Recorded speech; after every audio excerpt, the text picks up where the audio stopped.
সবাই তো আছে আমার কাছে। আমি একদম একা থাকব না মা। নাহিয়ানের অনেক বুঝানোর সুনয়না বিয়ের পিঁড়িতে বসে 3 কবুল বলার মাধ্যমে সুনয়না এক পুরুষের অর্ধাঙ্গিনী হয়ে যায় তার জীবনের একাংশ। খাওয়া দাওয়া শেষ করে বিদায়ের পালা আসলে সুনয়না আবারও কাঁদতে থাকে। দাদা, দাদি, নানা, নানি, মামা, মামিমা সবাইকে ধরে ধরে বলছে, আমার বাবার খেয়াল রেখো তোমরা, আমার বাবাকে সময় মতো ঔষধ খাওয়া কথা মনে করিয়ে দিও। আমার বাবাকে কেউ একা রাখবে না। আরও কত কথা মেয়ের। কাঁদতে কাঁদতে প্রেশার লো করে ফেলে শেষে নাহিয়ান মেয়ের হাত তার জামাতা তৌসিফের হাতে তুলে দিয়ে বলে, আমার জীবনের সবচাইতে বড় সম্পদকে তোমার হাতে তুলে দিলাম, কষ্ট দিও না বাবা। যদিও কোনোদিন কষ্ট বা বিরক্তির কারণ হয় তোমার, বেশি কিছু না, আমায় জাস্ট একটা কল করো।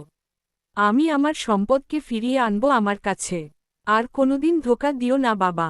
ও সইতে পারলেও আমি হয়তো পারব না।